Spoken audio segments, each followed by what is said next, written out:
There are certain things we are unwilling to see. We look away because they threaten the stories we tell about who we are. It allows us to live beneath the comfortable illusion of morality, while quietly endorsing a necessary darkness we cannot acknowledge. There are countless stories of operations overseas conducted by men who are professionals of violence. Their heroism isn't the standard patriotic archetype, the pomp of a superhero whose uniform remains spotless. Instead, their heroism is in brutal efficiency, the willingness to treat morality as flexible, situational, disposable.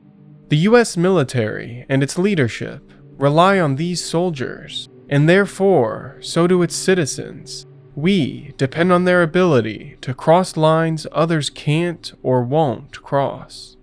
Their commanders assign objectives and deliberately look away. They give orders that require immoral actions, specifics they prefer to avoid. They do not want to know how a pig becomes a sausage. These operators, Green Berets, and Delta Force, they work in the dark on tasks we prefer not to see clearly. Their actions obscured beneath layers of classified reports, sanitized language, and plausible deniability. We never fully see them because to do so would require facing the cost of our morality. And because we choose not to look, we can never truly understand. We cannot know which lines they have become comfortable crossing. We don't see the leash beginning to fray, or the first budding of bloodlust. We cannot see when those we've trained begin to surrender parts of themselves to the wild. We leave ourselves blind to the corrosion, slowly consuming them, and by the time it reveals itself, it's all too late. Most of these special operators begin their journey at a place once known as Fort Bragg, recently renamed as Fort Liberty. The reason behind this rebranding will become apparent soon enough. Beneath its crisp uniforms and silent parades, Fort Bragg has been the home of the U.S. Army Special Forces, the Green Berets specializing in unconventional warfare and covert operations, and Delta Force, tasked with classified and high-risk counterterrorism operations. These units conduct missions the public rarely sees, and commanders prefer not to scrutinize. But this secrecy carries unintended consequences. Institutional blindness isolates these soldiers, trapping them with invisible wounds that accumulate unnoticed. Fort Bragg is not merely a training ground. It is a place where countless clandestine operations begin, and sometimes tragically end, with men unable to escape the consequences of what they've done or what they've become. To understand what follows from here will require an understanding that there are no heroes, only survivors.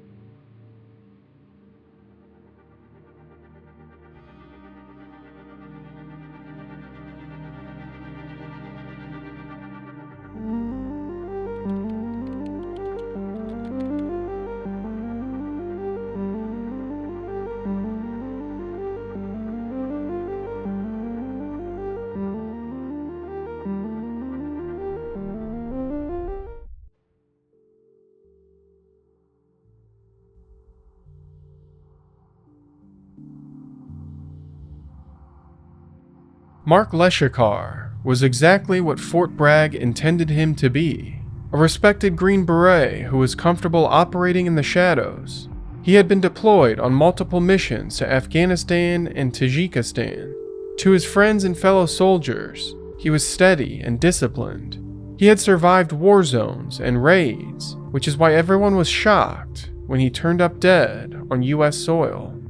Leshikar's story would become a dark prelude, a warning that tragically went unheard until it was far too late. Born in 1984, Leshikar joined the Green Berets in 2012. After several deployments, he struggled with sleep. He became withdrawn and anxious. Like many at Bragg, he was diagnosed with a traumatic brain injury sustained by surviving an IED. He began relying on medications to privately cope with the pain. And soon, they weren't enough, so he turned to other substances to cope, isolating himself further in the process. However, it would all come crashing violently into view in March 2018. Mark Leshikar joined his close friend, Delta Force operator, Master Sergeant Billy Lavigne II, on a family trip to Disney World, and on the drive back home to Fayetteville, North Carolina, Leshikar began to exhibit increasingly paranoid behavior. He became convinced someone was eavesdropping on their conversations, insisted that the car was bugged, and people were following them. When they arrived home, he began systematically dismantling parts of the vehicle in the driveway before the engine even cooled off. He was looking for listening devices and trackers. This led to a fight between the two men, a wrestling match in the driveway before Lavigne gathered the children and moved them inside the house. He locked the door before Leshikar could follow. But one of the children heard him calling, and she let him inside. According to Lavigne, Leshikar entered aggressively, wielding a screwdriver, prompting Lavigne to respond instinctively in self-defense. Leshikar's daughter described what happened next. He started walking towards Uncle Billy, and Uncle Billy started shooting him, and I looked, and it was like he was dancing, and he fell down on the ground, and Uncle Billy kept shooting him, and when he looked up, I could see he wasn't there anymore. Now know it involved 2 Fort Bragg soldiers. Police have identified the man who died as 33-year-old Mark Leshikar. The shooting... Officials quickly accepted Lavigne's story that Leshikar had approached him with a screwdriver. They ruled that the shooting was justified, yet the official story didn't hold. No screwdriver was recovered from the scene. Witness testimony from the daughters conflicted with Lavigne's account of an aggressive attack. Lastly, Leshikar was shot multiple times with at least 1 gunshot entering his body from behind. These raised serious questions about what happened that afternoon. Leshikar's death cracked open a door that many within the military had spent years trying to keep shut. It forced into daylight a question no one wanted to ask. What happens when the men we train to keep secrets begin to keep their own? This was only the beginning.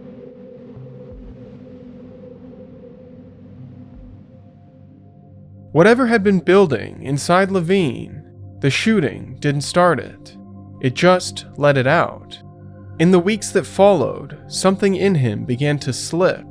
He grew restless, erratic. He was unraveling in fragments. He wasn't falling apart. He was coming undone. Lavigne had served multiple deployments to Iraq and Afghanistan as a member of the Army's secretive Delta Force. He was experienced, effective, and lethal. Lavigne failed multiple drug tests. Some soldiers said he was even cooking drugs in his quarters. Others said he was selling it. Either way, command saw the same thing, a war hero, decaying. Instead of discharge, they opted for discretion. Lavigne was quietly pulled from Delta Force. No headlines, no investigation. In September 2018, he was indicted on charges of harboring a fugitive and running a drug operation out of his home. Oddly, these charges were later dropped.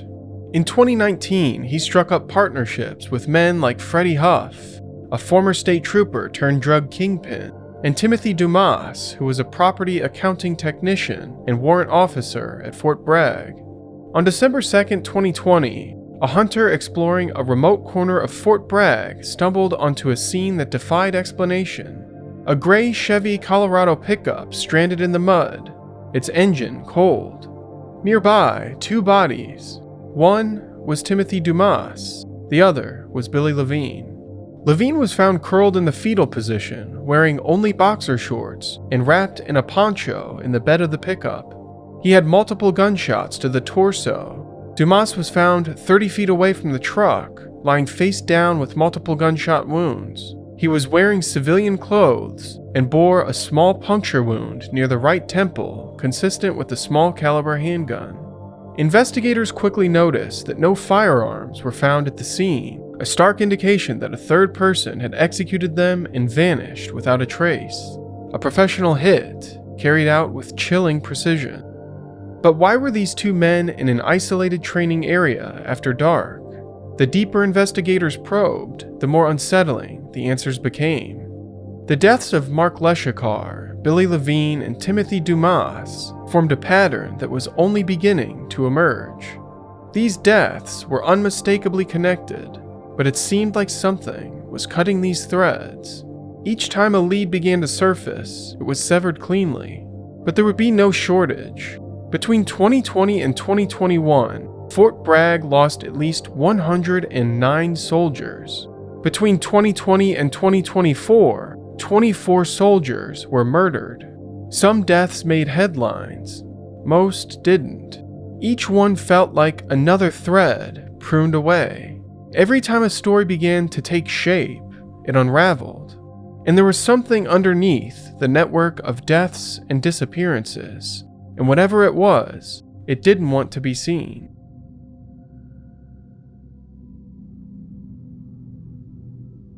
Some things are so large they cannot be confronted directly. They move beneath the surface, unacknowledged. So massive and formless, our minds edit them out. We adjust to their presence like gravity, but to perceive them would unmake the stories we tell ourselves. So we look away. We only spot the ripples, the way these truths shape every other part of the world around us. And it works for a while, until something surfaces. And at Fort Bragg, it didn't surface as a revelation. It surfaced as a severed head carried in by the tide.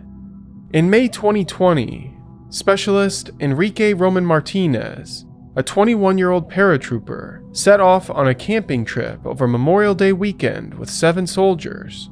They targeted a remote area of North Carolina's Outer Banks. Martinez, described by peers as reliable and easygoing, was looking forward to a brief escape from the pressures of military life. Late on May 22, 2020, as heavy rain fell and the ocean roared, Martinez vanished from the isolated campsite without his phone, wallet, or possessions, a bizarre detail investigators would find particularly troubling. Even stranger, his companions waited nearly an entire day before reporting him missing, an inexplicable delay given the circumstances. Authorities later learned that the group had encountered a park ranger earlier, yet made no mention of their missing friend.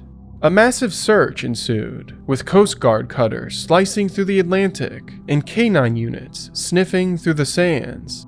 For a week, the search revealed nothing. Then on May 29th, a kayaker discovered Martinez's severed head on the shore of Shackleford Banks Island. Dental records quickly confirmed, but the rest of his body was never found.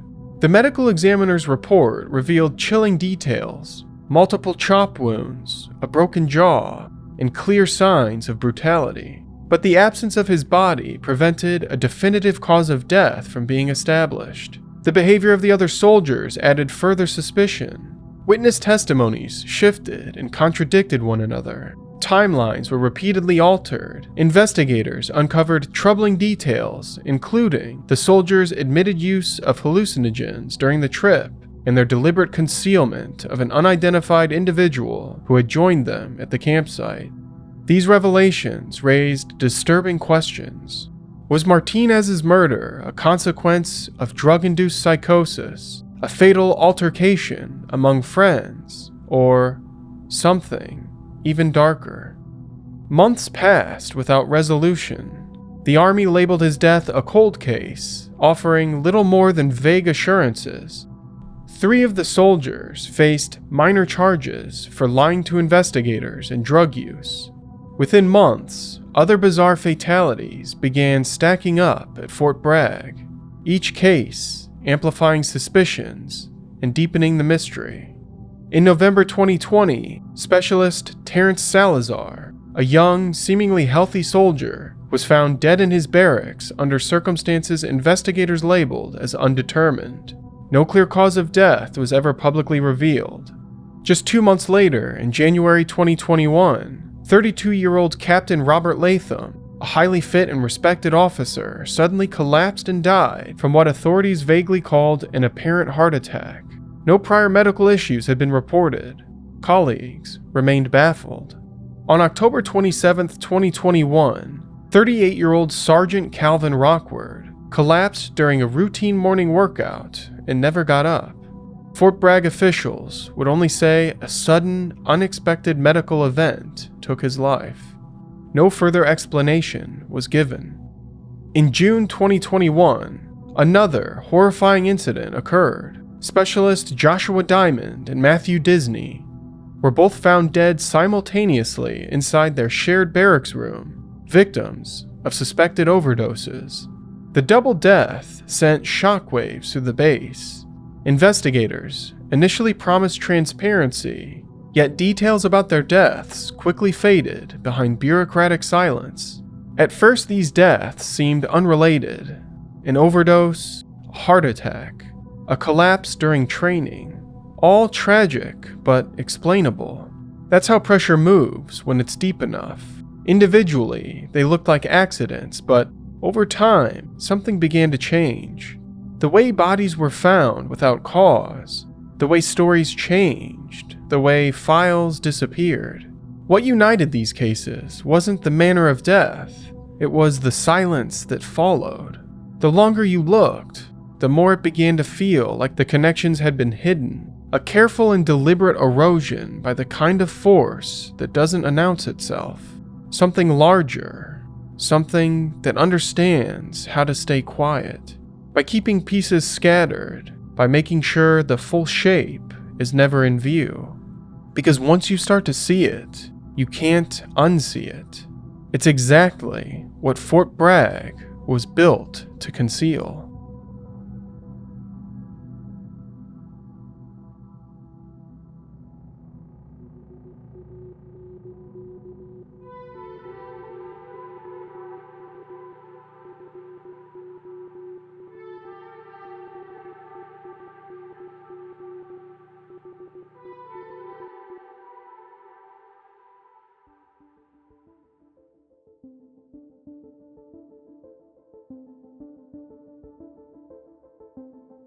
Every mystery has a center, a place where all the fractures begin.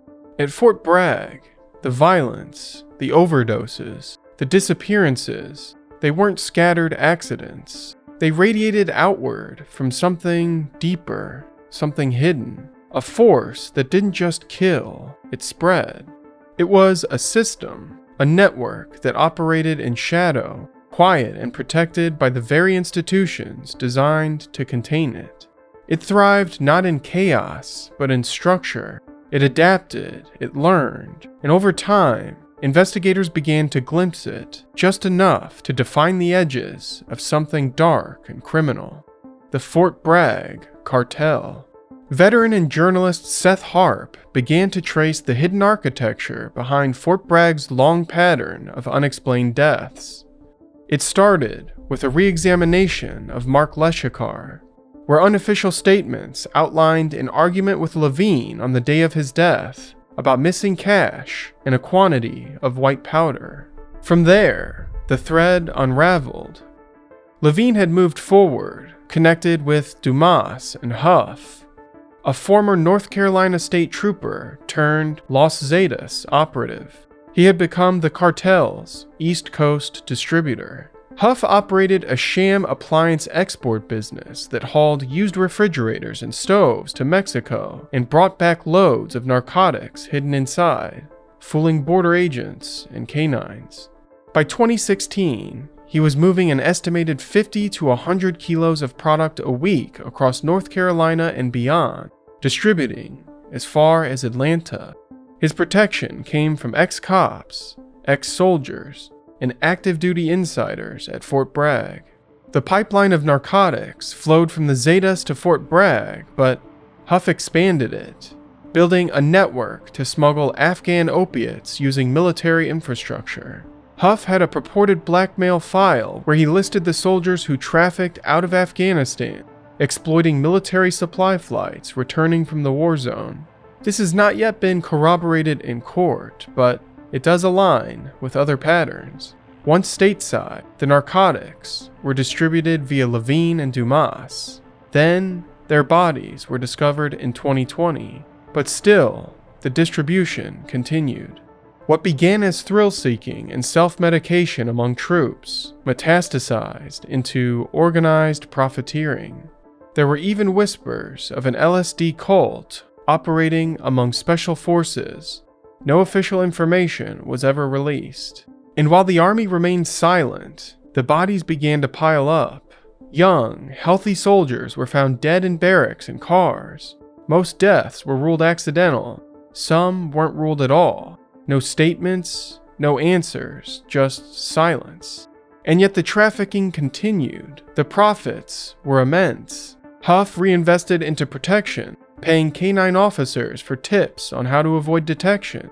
Some of the money was funneled into real estate and luxury goods around Fayetteville. Other portions flowed directly back to cartel hands. In one 2021 raid, authorities found nearly $100,000 in cash, alongside 2 kilograms of powder at the home of Master Sergeant Martin Acevedo. When Acevedo was arrested, the Army kept his service status quiet. The initial press release did not even mention he was active duty. That silence was telling. The striking feature of the Fort Bragg Cartel was how insulated it appeared to be. They were trained in it. Their military credentials and combat experience became armor. Huff's alliance with special forces meant he wasn't just protected, he had killers on his side. In 2021, Huff was arrested after impersonating law enforcement to rob a rival stash house. In his vehicle, officers found over $7 million in narcotics. He was eventually convicted, but not before Fort Bragg's name appeared repeatedly in DEA testimony, asset seizures, and witness interviews. Then in August 2023, federal prosecutors unsealed an indictment in the Lavigne-Dumas double homicide. The alleged triggerman was a civilian, Kenneth Quick Jr. But the moment the lid cracked open, more names began to surface. In 2021 alone, 15 soldiers were detained in connection to trafficking investigations. And yet without public disclosure or disciplinary action, they were quietly released back to duty. This was no longer about addiction. It was about control. Before the Army could admit it had a problem, it buried the bodies and scrubbed the records. Before the public could learn the truth, the investigations were quietly closed. But Fort Bragg's problems didn't start in the barracks or in the training grounds. They started earlier, when the violence wasn't hidden. It spilled into neighborhoods, into living rooms, into families. The year was 2002, what would come to be known as Dead Wife Summer.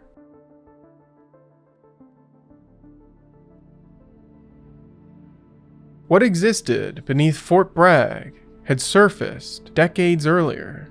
It began on June 11th, 2002, when Sergeant Rigoberto Nieves shot his wife and then himself. To those who knew him, Sergeant Nieves was the ideal soldier. Born in 1971, Nieves was 31 years old when his life came to a violent end. He served as a Green Beret, and he had been deployed overseas since March 2002, serving in some of the harshest and most isolated conditions imaginable. He formally requested early leave to return home, citing a pressing need to address mounting personal issues. Nieves returned not as a soldier relieved from combat duties, but seemingly burdened by something deeper and darker. Friends and family immediately noticed that the usually composed and quiet Green Beret seemed different, withdrawn, restless. On June 11th, relatives in the basement of their home on Stony Point Road overheard their intense and ongoing arguments. The family stayed downstairs, scared to intervene. Whatever was unraveling above them, it didn't feel like something they could stop. Around 8:30 p.m., 2 sudden gunshots shattered the uneasy silence of the house. Alarmed relatives rushed upstairs to find the door locked from the inside. Calls to both of them went unanswered, and panic rapidly escalated. Family members tried to force the bedroom door but were unsuccessful. Fearing the worst, they called the Fayetteville police around 10 p.m. Responding officers forced entry into the master bedroom. Inside, 28-year-old Teresa lay lifeless on the bathroom floor, killed by a single gunshot wound. Rigoberto was found dead nearby on the bedroom floor, his Glock 40 caliber pistol beside him. Within 24 hours, authorities publicly speculated that marital conflict had been the trigger. Toxicology reports found no drugs or alcohol in their systems, only deepening the mystery. But for those who knew them, that explanation rang hollow. Relatives, friends, and fellow soldiers described Nieves as calm and devoted to his family. There was no history of domestic violence, no legal trouble, no restraining order, nothing to suggest what was coming. It seemed senseless, a man unmade, their young daughter suddenly orphaned. But as the weeks wore on and more murders followed, it became clear this wasn't just a tragedy. It was the start of something much worse. On June 29, 2002, a warm North Carolina summer night, neighbors on Willowbrook Drive, just west of Fort Bragg's southern training area, heard the muffled sounds of an argument. Within hours, Jennifer Wright, a 34-year-old military spouse and mother of 3, had vanished without a trace. Her husband, Master Sergeant Bill Wright, told police that his wife had left their home to visit friends, but she never returned. Nearly 3 weeks passed. It was only when investigators began pressing Wright more forcefully that his story crumbled. The horrific truth emerged. In a chilling confession, Wright described strangling his wife during a heated argument in their master bedroom. The fight, he said, had spiraled out of control, driven by arguments over finances, frustration at his frequent deployments, and her talk of separation. Wright admitted that he had killed her with his own hands. In an effort to cover up his crime, he had placed her body inside a large Rubbermaid container, hiding it initially inside their home, allowing it to remain undetected as law enforcement repeatedly questioned him. After 20 days, Wright finally transported the container with her body to an isolated stretch of Fort Bragg's training grounds near Plank Road, digging a shallow grave beneath the pines and quietly burying her remains. Authorities immediately found the burial site, exhuming her partially decomposed body later that same day. On August 23, 2002, Wright died in his jail cell, unable to face justice for his crimes. He left behind no note, only haunting questions for investigators, his children, and her grieving relatives. But friends and soldiers from Wright's unit remembered him as a calm and steady professional, known for reliability and competence. Deployed to Afghanistan from late 2001 until March 2002, Wright had operated under conditions of intense stress, isolation, and prolonged exertion. Upon returning home, his unit observed troubling changes. Wright appeared exhausted, plagued by insomnia and episodes of irritability. It would only be weeks later when another shocking crime unfolded near Fort Bragg.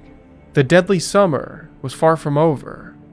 On July 9, 2002, flames tore through the quiet night in Ray Circle, a modest community of rented trailers in Cumberland County, North Carolina, just 4 miles south of Fort Bragg. At around 1:50 a.m., Cumberland County firefighters arrived, extinguishing the blaze quickly, but uncovering a far darker scene inside. In the charred remains of the trailer's master bedroom, firefighters discovered the body of 32-year-old Marilyn Laverne Griffin. The room smelled strongly of gasoline, and investigators determined the fire had been intentionally set to conceal a far more violent crime. Marilyn Griffin had been stabbed approximately 50 times with a knife. Even more chillingly, Marilyn was not alone in the home at the time of the attack. Her 2 daughters, aged 6 and 2, were asleep inside when their mother was violently attacked and murdered.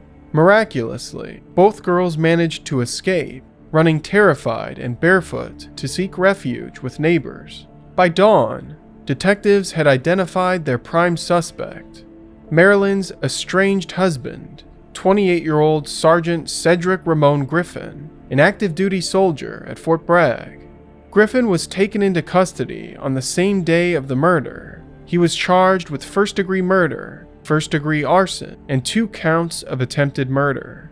In March 2005, on the very first day of his capital murder trial, he pleaded guilty to all charges. In exchange for his plea, Griffin was sentenced to life in prison without parole, narrowly avoiding the death penalty.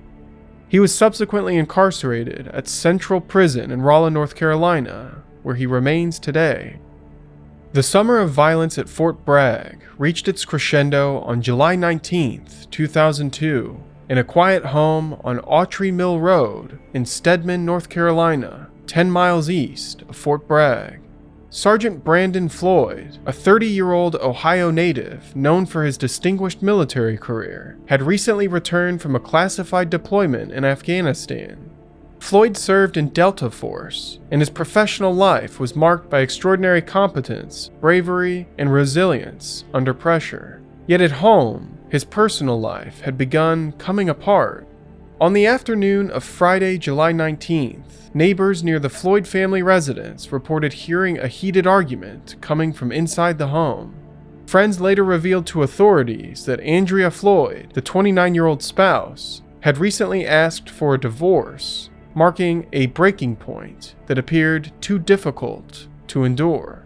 At approximately 4:30 p.m. that day, neighbors heard the unmistakable sound of multiple gunshots and immediately dialed 911. Cumberland County deputies arrived swiftly, entering the home to find a horrific scene. Andrea lay lifeless in the master bedroom with a fatal gunshot wound. Nearby, Floyd was discovered dead, the firearm nearby. Although this brought a conclusion to the terror of dead wife summer, something about these killings felt off. The violence, the uniformity. The Army launched an internal investigation. A 19-member epidemiological team dispatched to Fort Bragg in August 2002. Their mission was to identify whether the base was dealing with a pattern or a coincidence. They called it Epicon, and one of the first variables they looked at was pharmaceutical exposure. 3 of the 4 soldiers, Nieves, Wright, and Floyd, had recently returned from deployments to Afghanistan, and all 3 had been prescribed the same drug, mefloquine, also known by its brand name, Lariam. It was standard issue at the time, an anti-malarial handed out to troops operating in high-risk areas, just 1 pill a week to prevent the disease, but Lariam came with a cost. Reports going back years had linked it to severe side effects, paranoia, insomnia, hallucinations, aggression. The Epicon report, released in November 2002, acknowledged Lariam's risk profile. It listed psychosis and aggression as possible side effects. Still, the Army concluded that Lariam was unlikely to have been a causal factor. Instead, the deaths were attributed to marital discord and personal stressors. There's a particular kind of silence that follows violence, like a reminder that the rules we believed in no longer apply. It's a quiet that settles while the world itself is reshaped, while we try to find some meaning or purpose when there is none. It's haunting how quickly institutions tried to convince that these men were simply broken, that they were made this way, or they were fractured from stress and time. Something poisonous was leaching from Fort Bragg. Whether the pills or policies, something inside the system had cracked in the summer of 2002, and it continued to spill for decades. Dead Wife Summer was another beginning in a long line of haunting beginnings.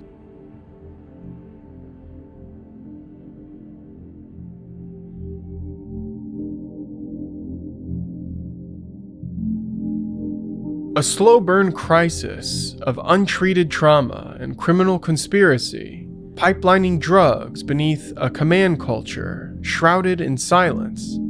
These issues might have seemed like isolated failures, tragic but unconnected. The pills in the bloodstream, the bodies in the barracks, the bloodshed in bedrooms. But there was more, always more. Above ground, young soldiers were dying in their barracks of overdoses, unexplained collapses, or sudden violence, while below them, toxic chemicals percolated beneath the training grounds and airfields. PFAS, or forever chemicals, had leached into the soil and groundwater. Originally used in firefighting foam and industrial solvents, these compounds do not break down. They persist. They accumulate in soil, in water, in blood. Recent testing found levels on base were far above the EPA's safety threshold.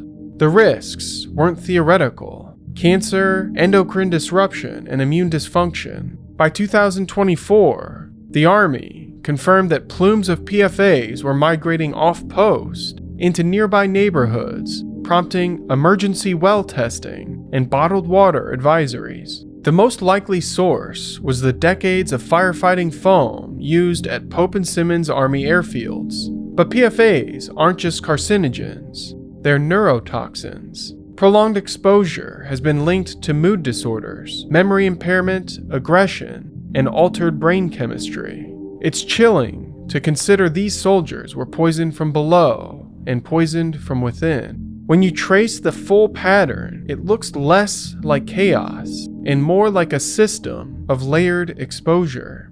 First, they were issued pills like Lariam, medications with known risks of psychosis, hallucinations, and violent impulse. These were official, prescribed, and documented.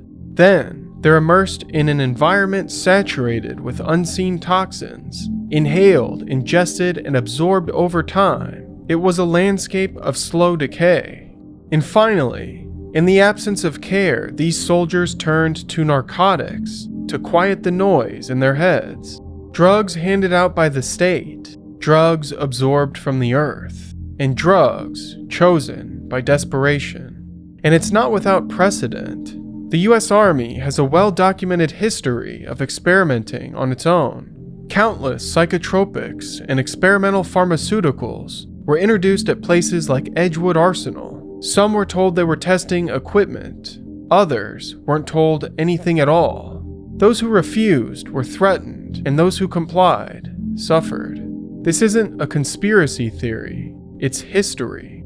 So when soldiers report hallucinations, paranoia, and aggression, when they begin dying in unprecedented numbers while the institutions remain quiet, the question must be asked: are they walking a haunted corridor that was built long ago, one paved with chemicals, insulated with silence, and locked from the inside? Over the past 2 decades, demand for mental health care at Fort Bragg has tripled, but the number of providers has declined nearly 30%. That shortage translates to wait lists. For a soldier in crisis, even a 5-day delay for treatment can mean the difference between surviving the moment or not. The Army is short on psychiatrists and psychologists nationwide. Fort Bragg is among the worst. When care isn't accessible, soldiers turn elsewhere. Alcohol, opioids, and stimulants. The culture doesn't help. Admitting you need help is seen as kneecapping your career. Ask for counseling, and you risk losing slots at high-profile schools or elite missions. So the pain gets buried and bottled up. The deaths, the disappearances, the cover-ups, they don't trace back to a single conspirator. They outline a system that is rotting from within, a closed loop of failure. Toxic exposure, psychotropic drugs, soldiers crushed between chemical assault and bureaucratic neglect. In 2023, Fort Bragg was rebranded as Fort Liberty. The Army said it was part of a broader initiative to remove Confederate names from military installations. But for those who have followed the deaths, the timing felt too perfect, as if a rebrand could erase what this place had become. A coat of paint doesn't fix a crumbling foundation. The churn of a system built to never look directly at what it creates. A military that asks a man to become an instrument of violence, to operate without morality, and to rot in silence when his purpose is served.